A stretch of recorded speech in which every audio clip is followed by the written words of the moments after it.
ይሄ ሚስጥር ሳታውቁ እንግሊዘኛ ልትለምዱ አትችሉም። ኦኬ ዱ ኦር ዳዝ አይ ካለም በኋላ ዱ ነው የምናስከትለው። ለምሳሌ አይ ዱ ማይ ሆምወርክ እኔ የቤት ስራዬን እሰራለሁ ማለት ነው። ሂ ሺ ኢት ካለም በኋላ ዳዝ ነው የምናስከትለው። ለምሳሌ ሂ ዳዝ ሂዝ ሆምወርክ እሱ የቤት ስራውን ይሰራል። ሺ ዳዝ ሄር ሆምወርክ እሷ የቤት ስራዋን ትሰራለች። ኢት የሚለውን ሰው ላልሆኑ ነገሮች ነው የምንጠቀመው for animals, things or objects. Okay, after you, we and they, we always use do. You, we and they ካለም በኋላ do ነው የምናስከትለው። ለምሳሌ you do your homework አንተ የቤት ስራህን ትሰራለህ። we do our homework እኛ የቤት ስራችንን እንሰራለን። they do their homework እነሱ የቤት ስራቸውን ይሰራሉ። ኦኬ ዲድንስ እንዴት ነው የምንጠቀመው? አይ ካለም በኋላ ዲድ ነው የምናስከትለው። አይ ዲድ ለምሳሌ እኔ የቤት ስራዬን ሰርቻለሁ።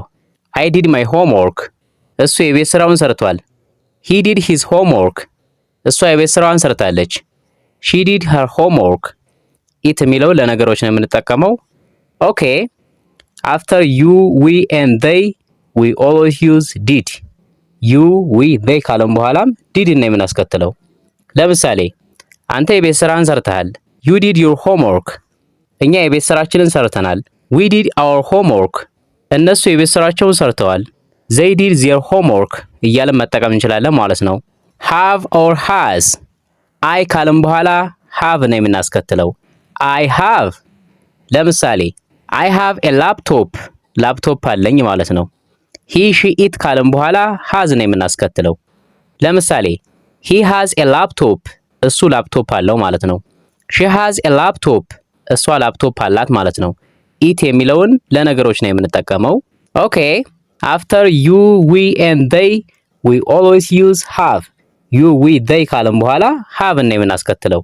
ለምሳሌ አንተ ላፕቶፕ አለህ። ዩ ሃቭ ኤ ላፕቶፕ እኛ ላፕቶፕ አለን። ዊ ሃቭ ኤ ላፕቶፕ እነሱ ላፕቶፕ አላቸው። ዜይ ሃቭ ኤ ላፕቶፕ። እንቀጥል።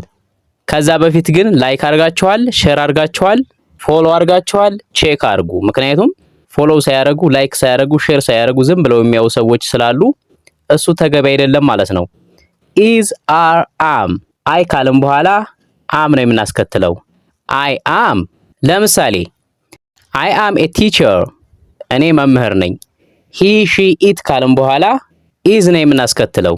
ሂ ኢዝ፣ ሺ ኢዝ፣ ኢት ኢዝ። ለምሳሌ እሱ መምህር ነው። ሂ ኢዝ ኤ ቲቸር እሷ መምህር ነች። ሺ ኢዝ ኤ ቲቸር ኢት የሚለውን ለነገሮች ነው የምንጠቀመው። ኦልራይት አፍተር ዩ ዊ ኤንድ ዜይ ዊ ኦልዌይስ ዩዝ አር። ዩ ዊ ዜይ ካለም በኋላ ደግሞ አር ነው የምናስከትለው። ለምሳሌ አንተ መምህር ነህ። ዩ አር ኤ ቲቸር እኛ መምህር ነን።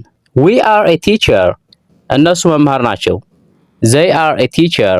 ኦኬ ወዝ ኦር ዌር አይ ካለም በኋላ ወዝ ነው የምናስከትለው። አይ ወዝ ለምሳሌ እኔ መምህር ነበርኩ። አይ ወዝ ኤ ቲቸር። ሂ ሺ ኢት ካለም በኋላ ደግሞ ወዝ ነው የምናስከትለው። ሂ ወዝ፣ ሺ ወዝ፣ ኢት ወዝ። ሂ ወዝ ኤ ቲቸር እሱ መምህር ነበር። ሺ ወዝ ኤ ቲቸር እሷ መምህር ነበረች። ኢት የሚለውን ፎር አኒማልስ ኦብጀክትስ ኦር ቲንግስ ነው የምንጠቀመው ማለት ነው። አፍተር ዩ ዊ ኤንድ ዜይ ዊ ኦልዌይስ ዩዝ ዌር። ዩ ዊ ዜይ ካለም በኋላ ደግሞ ዌር ነው የምንጠቀመው ማለት ነው። ለምሳሌ ዩ ዌር ኤ ቲቸር አንተ መምህር ነበርክ። ዊ ዌር ኤ ቲቸር እኛ መምህር ነበርን። ዜይ ዌር ኤ ቲቸር እነሱ መምህር ነበሩ። የመጨረሻው ሃድ አይ ካለም በኋላ ሃድ ነው የምናስከትለው። አይ ሃድ እኔ ነበረኝ ማለት ነው። ለምሳሌ ላፕቶፕ ነበረኝ ለማለት ከፈለኩ አይ ሃድ ላፕቶፕ እላለሁ ማለት ነው። ሂ ሺ ኢት ካለም በኋላ ሃድ ነው የምናስከትለው። ሂ ሃድ፣ ሺ ሃድ፣ ኢት ሃድ። ለምሳሌ እሱ ላፕቶፕ ነበረው። ሂ ሃድ ኤ ላፕቶፕ እሷ ላፕቶፕ ነበራት። ሺ ሃድ ኤ ላፕቶፕ። አፍተር ዩ ዊ ኤንድ ዜይ ዊ ኦልዌይስ ዩዝ ሃድ። ዩ ዊ ዜይ ካለም በኋላ ደግሞ ሃድ ነው የምንጠቀመው ማለት ነው። ለሁሉም ፐርሰናል ፕሮናውኖች ሃድ እንጠቀምበታለን ማለት ነው። ለምሳሌ አንተ ላፕቶፕ ነበረህ። ዩ ሃድ ኤ ላፕቶፕ እኛ ላፕቶፕ ነበረን። ዊ ሃድ ኤ ላፕቶፕ እነሱ ላፕቶፕ ነበራቸው። they had a laptop እያለን መጠቀም እንችላለን ማለት ነው። ይሄ እንግሊዘኛን ለመልመድ በጣም መሰረታዊ የሆነ ትምህርት ነው። በየቀኑ እንደዚህ አይነት ጠቃሚ ትምህርቶች እንዲደርሷችሁ ፎሎ አድርጉ። ሰላማችሁ ይብዛ።